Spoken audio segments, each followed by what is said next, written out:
Hello and welcome to the Futures in Digital Learning podcast. My name is Adam Davey, Instructional Design Manager at UCAT, and I'm joined, as always, by my co-host, Brian Hale. Hey, everybody. And today we have two instructional designers from the University of Tennessee Knoxville. We have Hannah Ruehl and Kileigh Munso, and I'm so excited to have them on board the podcast today because I went to their session at OLC Accelerate last fall, and it was the best session I went to that whole conference. What was it about? It was about curiosity. And so I'm excited to welcome Hannah and Kileigh here today to talk a little bit more about curiosity, because that's one of my favorite traits, and excited for them to share with all of you a little bit more. So welcome, Hannah and Kileigh. Thank you for having us. I'm glad to be here. Awesome. Excellent. So first of all, now that I've propped up this presentation that you both gave, and many of our listeners probably weren't there, but who knows? So then they're going to want to know, are they giving this presentation again? Right. We were not told we were giving this presentation again, so no. Okay. Well, so can you tell us a little bit about your interest in curiosity and how it relates to digital learning or learning design? So I kind of fell into the field of curiosity a little bit because I feel like my whole career path is falling into things. And then picking one I like and sticking with it for a little bit longer, right? So I got into faculty development after I finished up my doctorate, and a field that I decided to not pursue career-wise. And I accidentally wound up on this committee whose job was to think about curiosity for a year and theme it out. And so we spent the year reading about curiosity, and then we developed this curiosity fair, which is still ongoing actually at the University of Kentucky where I was previously. And I kind of chaired that for about 5 years with another person from the libraries. And one of the things that we did was we just thought a lot about, well, what makes people curious in higher education specifically, right? And then after kind of playing around with that, I taught some undergraduate courses on curiosity, the science of curiosity, and I taught some graduate pedagogy level courses for grad students who were interested in teaching about curiosity in education. And so then I kind of switched careers again and ended up in instructional design. And so a part of me has just been like, well, how do I take this thing that I love and put it on top of this thing that I'm doing? Because I think I am a teacher at heart. I think that a lot of what we do in teaching is design emotional contagion to get people wanting to be learning, right? And that there are just so many specific constraints that we're kind of fighting against in the online learning environment. And so I feel like it's a really ripe environment to think about that. Yeah, and Hannah is the one who really kind of got me started on it. My background was not in curiosity. So you hear her talk about that emotional contagion. That's kind of what I got from hearing her talk about curiosity and all of her experience and background. And so she came to me one day and said, hey, I had this idea for a presentation. I need help. Do you want to help me? And so I kind of came on board. She's by far the expert in curiosity, but I might have just a tiny bit more of the instructional design side of things. Okay. And so we kind of merged that together of her knowledge of curiosity and my kind of background in a little bit more of instructional design, and thought about how does curiosity actually fit into the world of online learning and into online courses specifically in higher ed. And so that's kind of where the basis of all of this started. I think that when I approach online learning and the idea of curiosity, the root of it comes down to motivation for me. And I think curiosity helps create that motivation that we are always looking to develop in students. And so that's kind of what drew me into it, of how could I potentially use these different types of curiosity to develop more intrinsic motivation to make students more engaged in online courses from a base standpoint. That's really cool. So thinking about that in terms of your ID work, like what does that look like? How do you then use that to kind of guide what you're doing in instructional design? Well, I kind of, oh, go ahead, Kileigh. I was going to say, I think it's about asking good questions. Okay. I think a huge part of the work that I do in instructional design is me personally being curious about what the instructor is doing in a course. Why are they making certain choices? Why did they pick that particular type of assessment for that particular objective? Asking questions about the learners that we're serving. What background do they have? What experience are they coming into this with? Are they graduate or undergraduate? Right? All of these different components and factors that weigh into the course itself.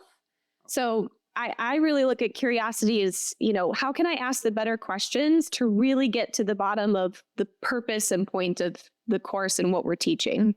Okay. I like that. Hey, ask questions. Yeah, there are times though when I start asking questions to the instructors I'm working with, and I get the most uncurious answer back, and I just have to go, okay, got to take a step back and maybe even start over with this instructor to get them being more curious, because some of them have taught their course for a long time, and they want to stick with what works, and they don't want to sort of analyze current trends or what students are doing nowadays. And so they kind of get stuck in a rut. Yeah. And they don't employ the curious part of their brain. We're lucky here. Most of the instructors I work with are very curious about their topic and how their students are doing in class, and they want to use new things. But occasionally you get that one instructor that's just so uncurious. How do you approach that? Actually, I love a curmudgeon. That's like my favorite. Like, bring me a curmudgeon. I absolutely know how to work with that person. I feel like that could be a bumper sticker on your car. I love a curmudgeon. I love a curmudgeon, and I do. And like part of that is because I was like raised to be a baby professor, and like I never took my wings and flied with it. But I understand where they're coming from, right? Is that you got into this field, you are a professor, you're an expert in these things, whatever they are, but very little time was spent teaching you about teaching. Yeah. Right? You're not trained in teaching. You kind of learn by fire. Yeah. And not a lot of people are checking on what you're doing. Right. And you're kind of like imposter syndrome follows you the whole way through, Yeah. Like you just keep on going. And if you're good, you figure it out. Right. And then, because it's an iterative process. It's a reflective process. Right. And so one of the things that like helps me when I'm like working with someone who's like, education just isn't what it used to be. And I'm like, God, you're so right. I'm just like, it really isn't. I feel like every 4 years I get a different generation of students. And what I'm doing right there is exactly what I do with them, which is I'm like, I get where they're coming from. And I like to share that with them as a place of like shared understanding. And like, yeah, so what can we do? Like, doesn't this suck together? It's just sucks. And so I really like to talk about shared experiences and shared anecdotes as a way of kind of getting them to move the needle, because there are some people, I'm not looking for you to fly to the moon, which kudos to the people who did. But I am looking for you to like, maybe like go with me on a little collaboration journey to find something a little bit different and because we've built faith in each other as collaborators, that we can find more ways. And a lot of these curmudgeon-y souls that I really understand, they're humanities people like me, right? Who are like, what I care about is complexity and wrestling with big ideas. And I feel like I'm not allowed to do that in the online environment. And I'm like, you're right. It's really complicated. Yeah. Especially when AI comes into the picture and your assignments that used to work in this face-to-face environment are not doing the same thing in the face-to-face or online, to be fair, right? And so I really find that it's a lot about like what Kileigh said, ask the questions, but like ask that questions while you're building rapport with them about like, kind of like, well, yeah, this kind of sucks. And when you can complain with someone, you have bonded with them, you know? I'm like, as a teacher, that's what I did with my students. I would assign a group project, right? And I'd be like, who hates a group project? And everyone would raise their hand. And we'd talk about why we hated it for like the first 5 minutes. And then I'd be like, I'm still assigning it. And they're like, oh yeah.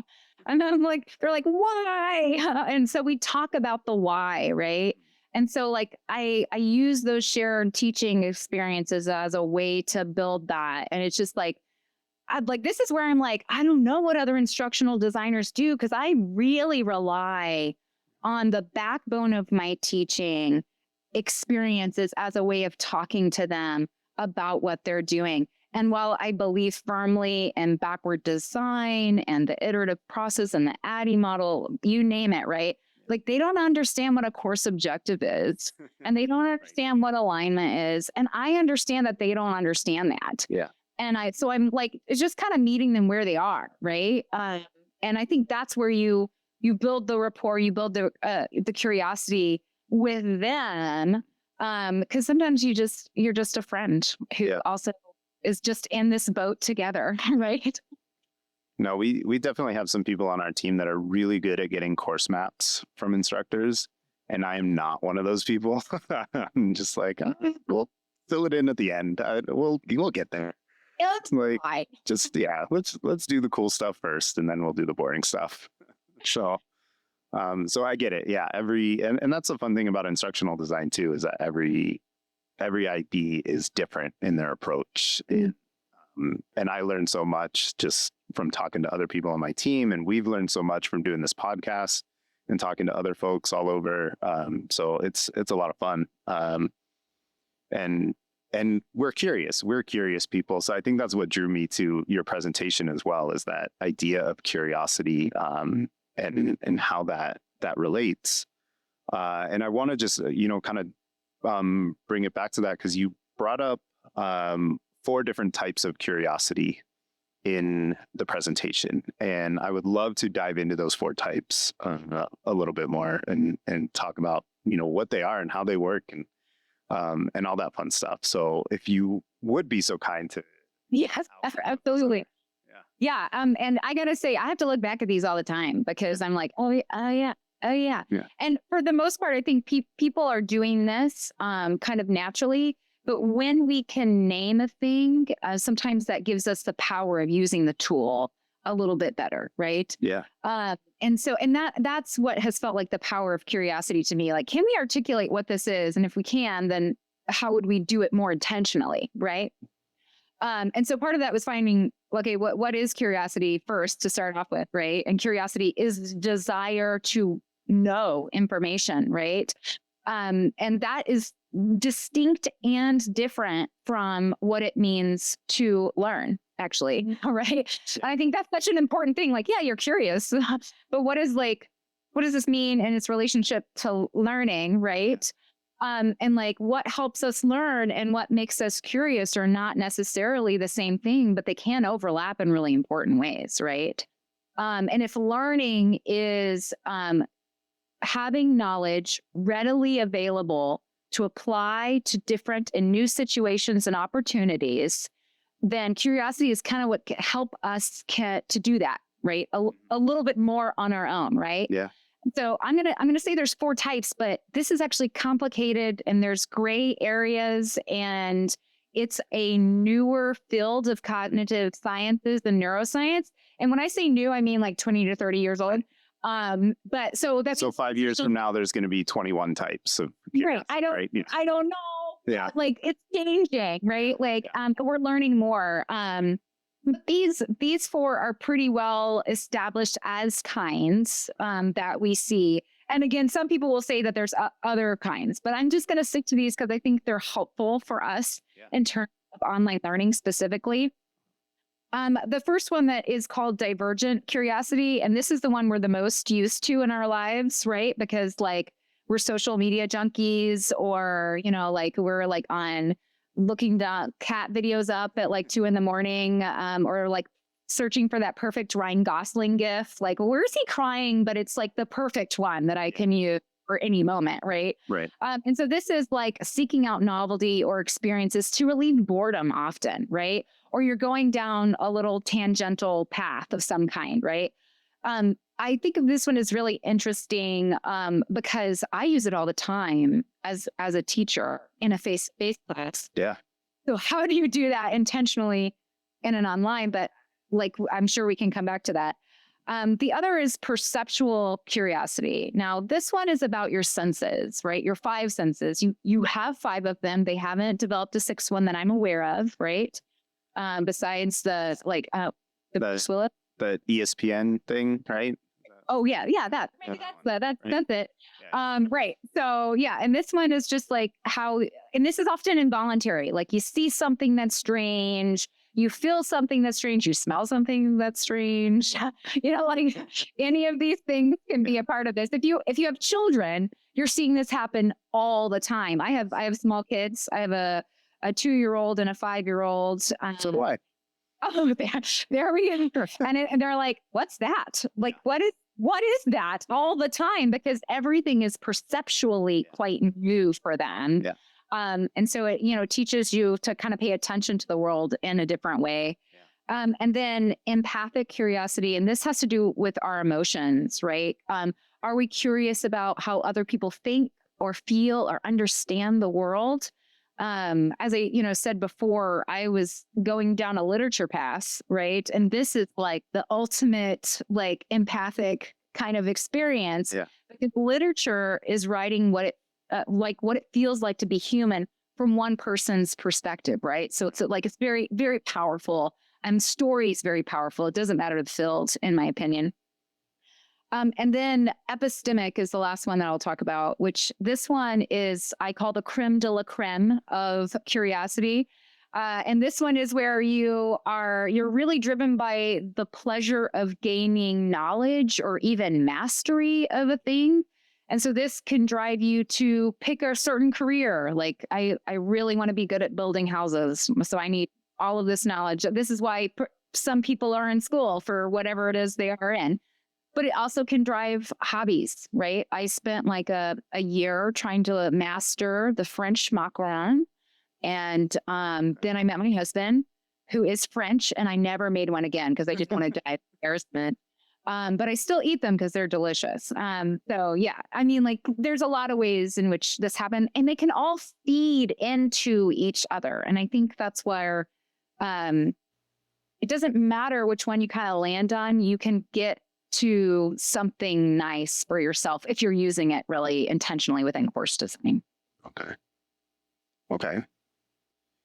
So then my next question is, how do we use this intentionally in course design? Like, what does that look like? Kileigh, do you have any? I have some thoughts, but Kileigh, I'm going to give you a moment. I do have some thoughts actually, because I thought about this before, and I don't think that it follows like a particular model, right? Like when I'm doing course design, I'm following a rough ADDIE model process, and I analyze and I design and I develop. Yeah. And I think with curiosities, like I'm a very like image person, and the image that comes to mind is like putting on different glasses at different times, right? So I may start my design process and put on my like empathic curiosity glasses. And that's when I'm questioning things and trying to know more and trying to dig deeper and understand the learner experience and understand the faculty's like true deepest priorities in terms of who they are as an educator. And then I might take those off and put on my like perceptual curiosity glasses. And that's where I'm starting to notice trends or problems or opportunities for creativity or innovation. And I'm seeking out those particular things. And then I might, need to switch out again, and I put on divergent curiosity glasses, and I'm looking for opportunities to experiment, be creative, like do that AI thing that I've been always wanting to do, or, do that assessment that, I saw somebody else do that I've always wanted to try myself in a course. That's where the fun question, and I get really excited about when you go, what if we did this? Yeah. And you start to kind of dream together. I think that's that divergent curiosity there. And I think that epistemic curiosity, that's the one that I think I struggle with the most, maybe in course design. I think that it's just not quite as like naturally in the process. I think it's more my personal curiosity and drive to master online learning, to improve and get better at course design, at building assessments, at communicating with faculty. So kind of just always that drive to improve, learn more, lifelong learner kind of mentality. So I think I'm always picking up and exchanging them out and then jumping back to my empathic and then jumping forward to my divergent. Because I think that that's just the way that these are all overlapped within the course design process. Now, do you need to use all of these to be successful at being curious? I think this is very field specific, right? Like the subject matters that you teach can really guide you towards one or the other more naturally, right?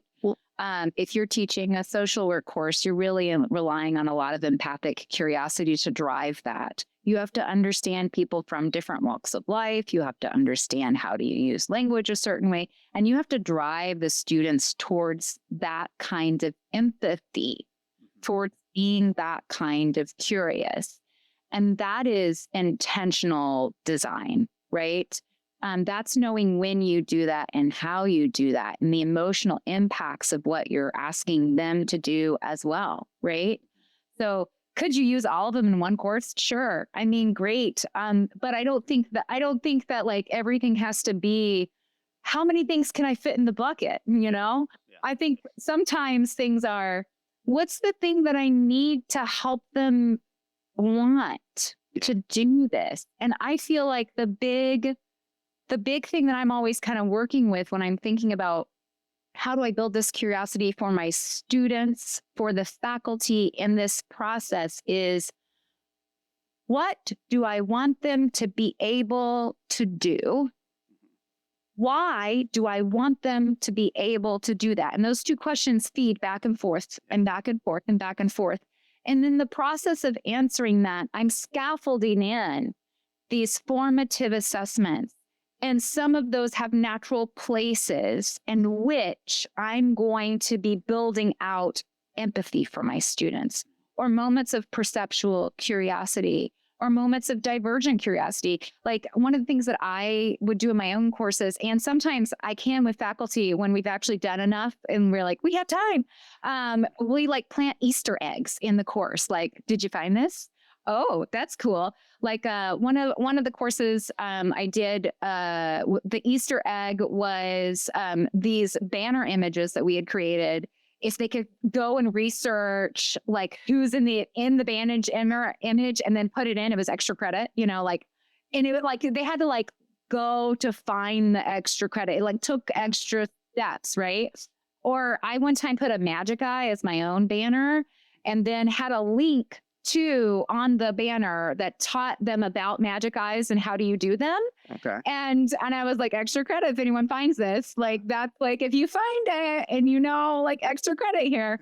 Or the other ways in which you put divergent curiosity is just like being weirdly human, which we all are, with the other humans that are there in the space with you in your announcement videos, or tiny fun facts like in here. Like if you're teaching an accounting course and you're like, okay, this weird random story is what, made Enron fall, I don't know what that story is, but if it's salacious and interesting, I'm putting it in because I know that you're suddenly being like, that's kind of cool, right? And then in terms of like perceptual curiosity, right there, I'm working with a faculty member. She's doing a hospitality course, and we're putting in like some visiting of places, right? You got to go there. You got to experience it. Tell me what you see. Tell me what you smell. Tell me like what's going on here. Yeah. You can't AI that. Like that's kind of impossible to do. Yeah. I used to teach a spatial analysis assignment where they had to go into the space and analyze it. You have to go and experience it.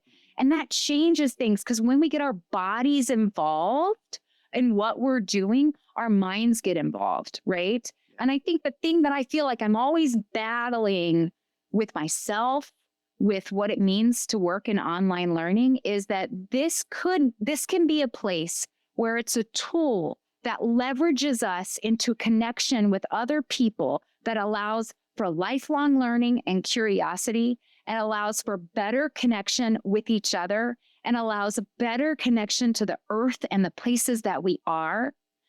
But it's easily not that. Yeah.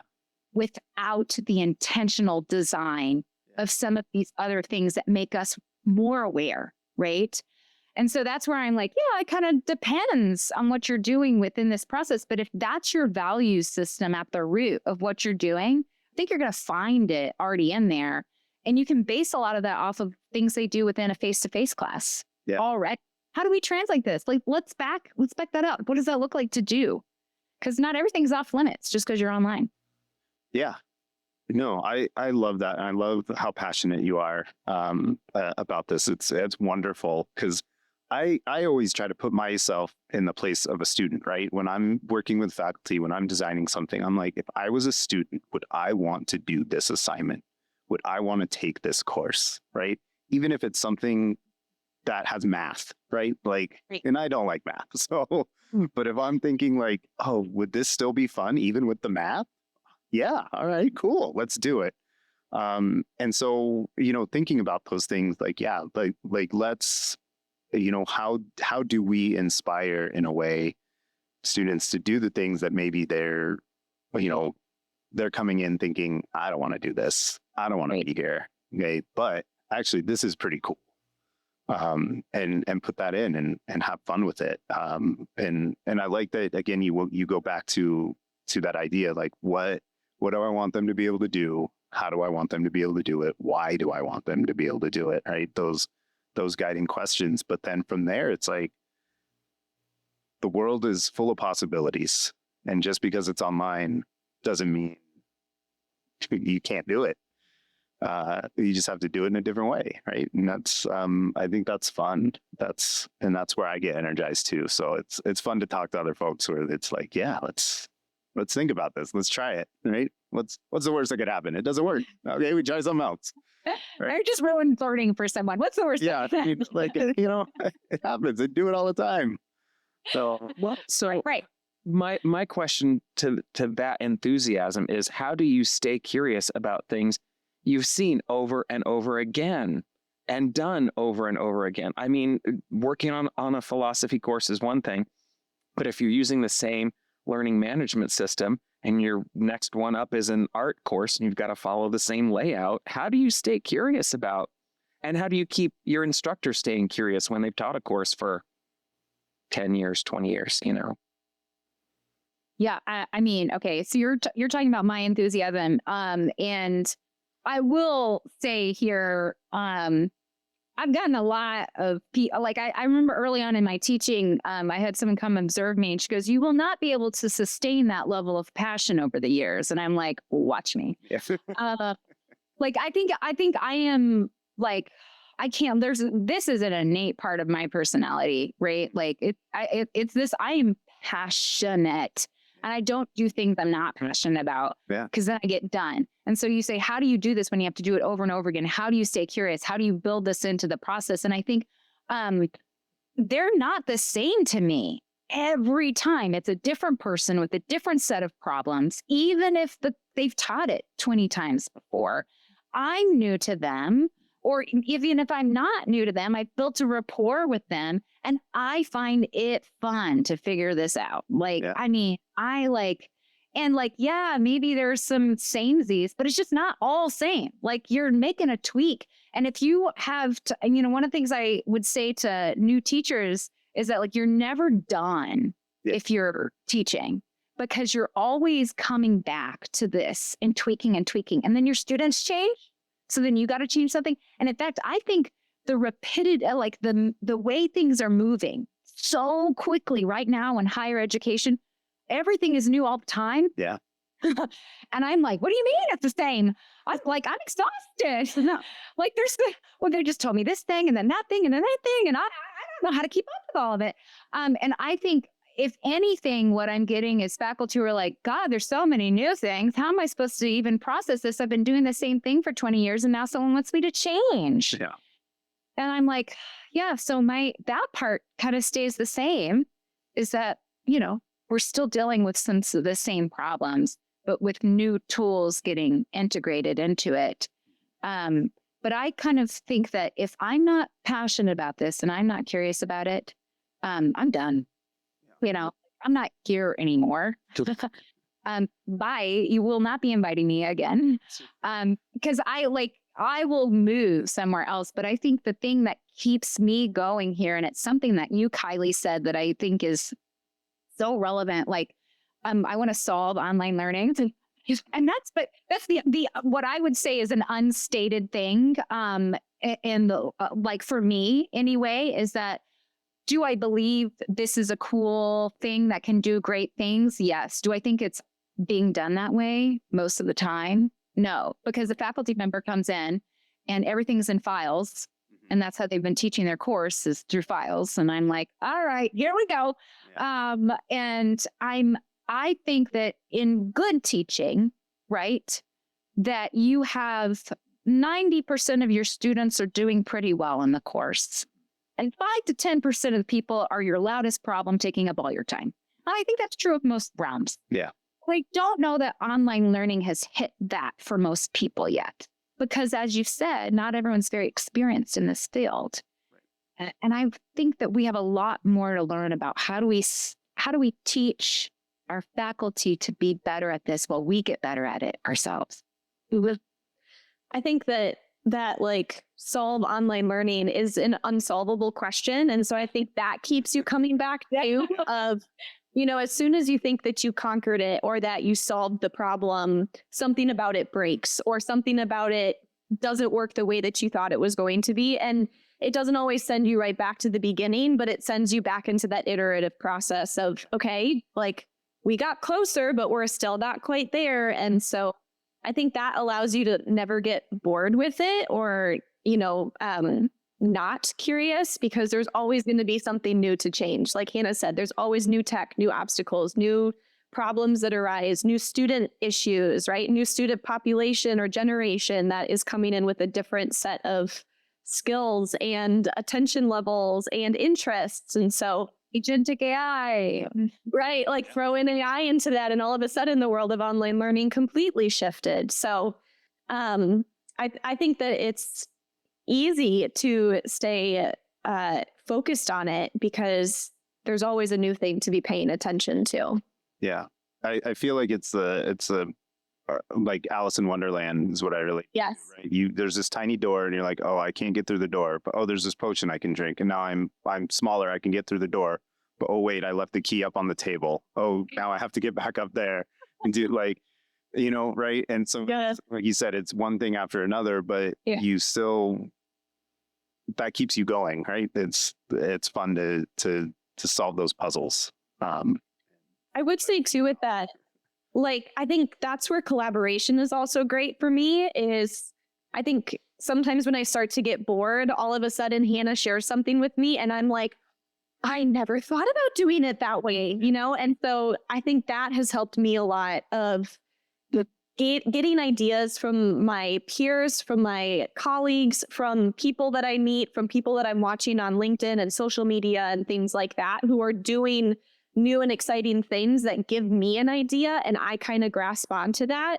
And there's never a lack of inspiration out there. So I think as soon as I maybe start to go down that path of, complacency, or I'm losing the passion or losing the excitement, there's always something else I can find to inspire me to do something different. Yeah. And I think that's cool to inject into your classes too for students, right? Let's build that inspiration in, and let them bring it in. I always give the example of I worked with an instructor and he's like, oh, we have these current events in class and I have to keep changing them every semester because, they're current events and they're not current if I leave them all over and over. And I was like, well, one, stop doing all that work yourself. let's make the students do it and let their curiosity about what a current event is and what they're interested in come in and flip this assignment so that they are generating that content and teaching each other.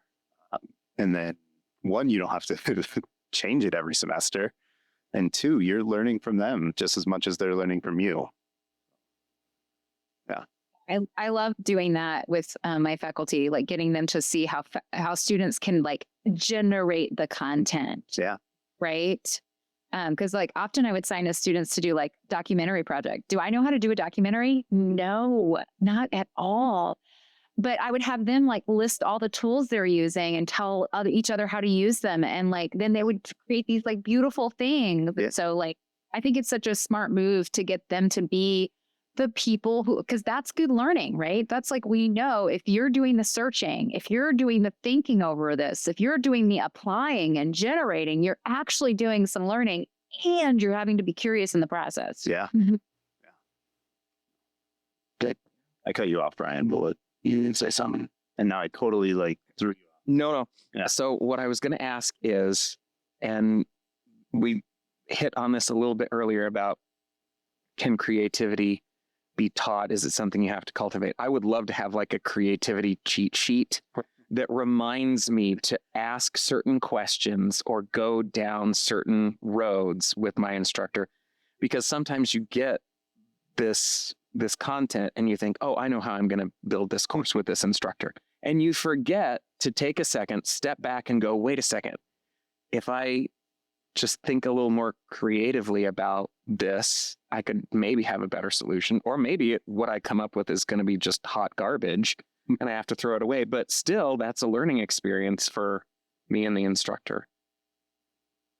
I also want to see this presentation. So I think both of you are going to have to like get together and redo it and put it online somewhere. We have discussed that. That's yeah. Yes. Maybe in the works. Yeah. I kind of want to touch on what you said there. Can it be cultivated? Can it be taught? The research says yes. So I mean, that's something to know. And that absolutely it can. But we are creatures of habit, which is kind of what you were saying there, right? Like we're creatures of habit. We got that thing, and then we were like, okay, and this is what I did. And like for me, my habit is to try to be creative with it because I can't help it. And then for others, they're going to have to start more and kind of force that direction in, right? Like, and we create these friction points for ourselves that can do that, right? I have to over things I don't want to do or can't remember to do, like exercise, or like write up notes. I have to put something in a calendar and say like, it's going to be happening. It's going to be happening right there. And so, or write it down for myself in some place, like at the top of my curriculum map. How could I be more creative with this, right? As my first stop. But the other thing that I like to do, because I think that we have to think about what tools do we have at our disposal when we're not feeling that way, right? When it's like, I don't even know what to do with this, right? Like that's the sound that like is, I don't know. So I'm so happy for your listeners that they get that. We all know that. Yeah. So that's special. But I think that like one of the things that I've, as I argue with AI, that's what I do. Yeah. Me too. I argue with AI. And so people have a lot of feelings about how you use an AI within the instructional design process, or at least I'm hearing a lot of people have feelings about this. So anecdotally, I know a few people. But so I don't speak for all the people in the world, but I think that for me, I feel smarter than AI right now. I don't think it knows how to talk to faculty. I don't think it knows how to ask them the best questions. I don't think it knows about student experience. And I don't think it knows like when something's a good idea or a bad idea and why. Is it? But arguing with it brings me to something better, because it'll say something. It'll be like, you idiot. No, I would never do that in a class. That's not a good idea. And like, because of that, it guides me to another thing. So sometimes, what Kileigh said about collaboration as this way of finding new ideas, sometimes I don't have time to be like, Kileigh, can you pop in here? I need to talk through all of my ideas with this one course. Please help. But I do have time to go to Claude or, whatever you're wanting to use. This is no support for any particular generative AI. And argue with it about like an idea that I have. And sometimes I'm telling it to argue with me. And that's what its job is. It's just, I'm like, okay, but how, like, I'll come up with a really creative idea. Like recently I did with a faculty member, we came up with a group project where it's each student gets a role. And it's a role that they would have in hospitality management. And they have to perform that role and do the research project from that role. And I'm like, perfect, this is great.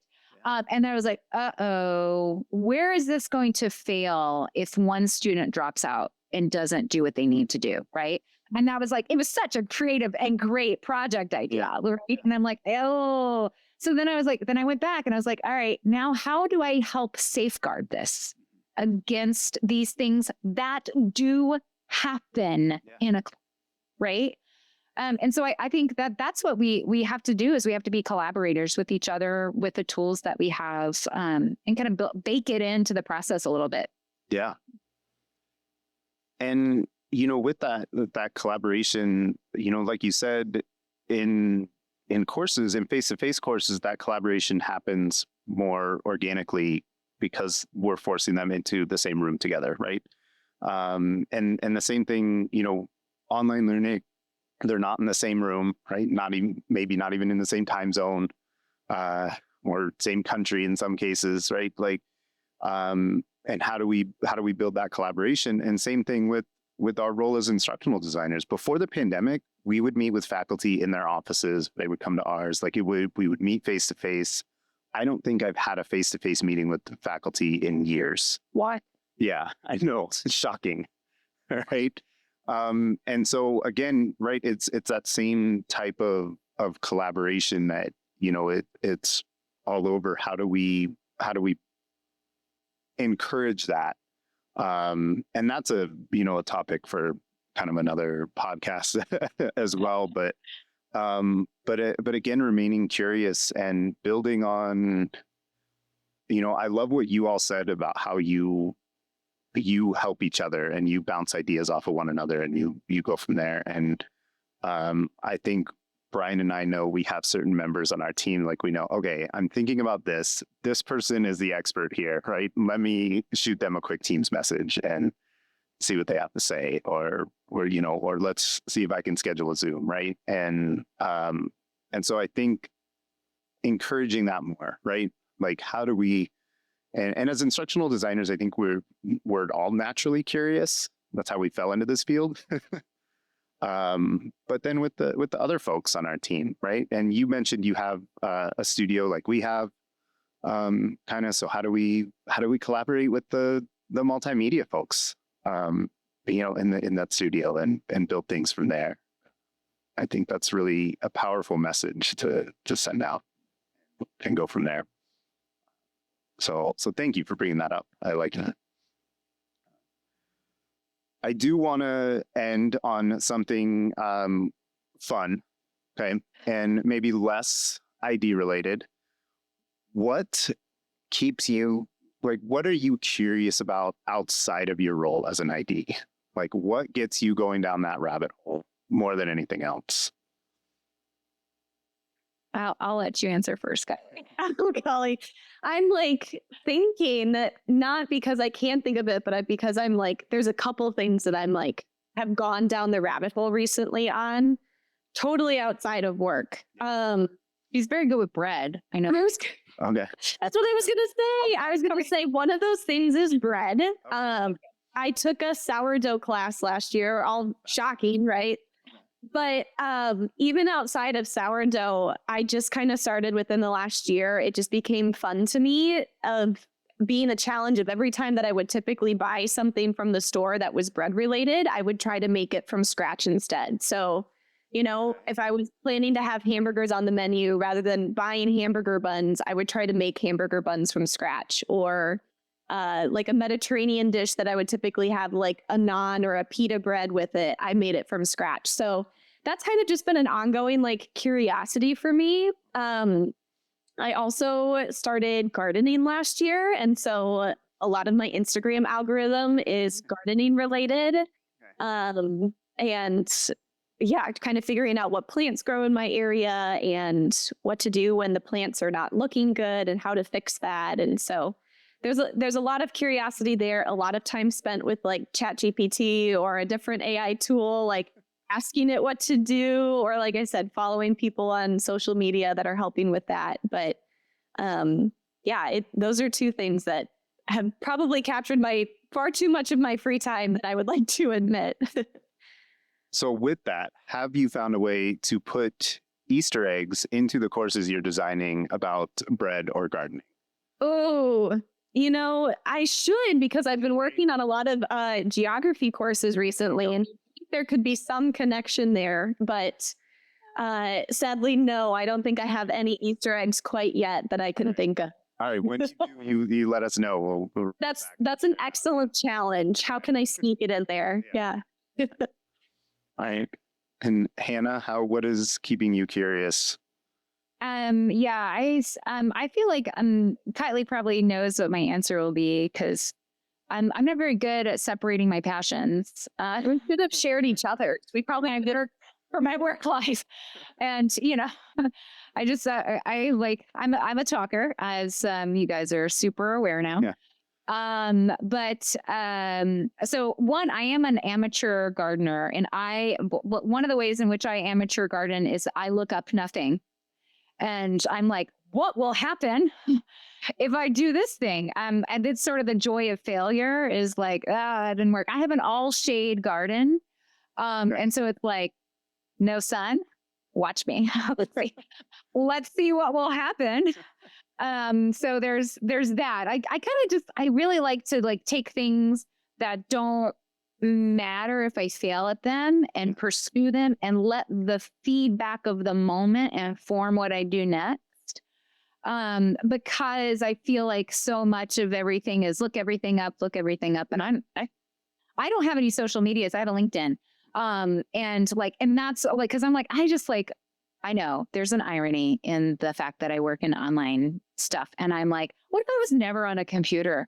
Good for you for not getting sucked. Yeah. So, and that kind of feeds into my big passion, which is sustainability and environmental event. And I think a lot about those things all the time. And what can I do in the minuscule things that are kind of just a part of my everyday. Like, how do I get rid of my shampoo bottle and instead have something that doesn't have plastic?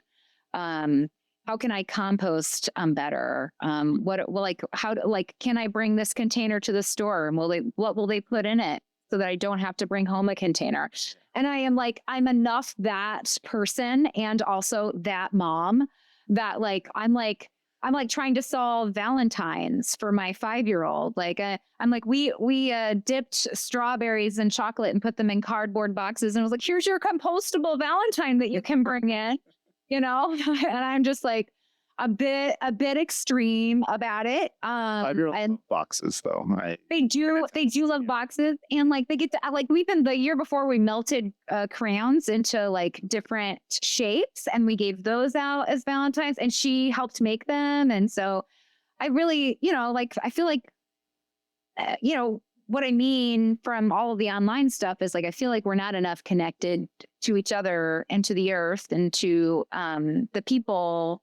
And I think that we don't have to become Henry Thoreau, although part of me mildly desires that. I think that we just need to put better parameters around the tools that we have to live lives that are fulfilling. And that means learning, loving to learn, and learning how to be kind and thoughtful to each other and how we live. I love that. And that's something that you can also put into your courses, right? Be kind, love one another, collaborate, do all these fun things, right? So yeah, that's great. Yeah. Well, Brian, what are you curious about? I'm curious, and I would love a one-word answer to this question. What is the biggest killer of creativity?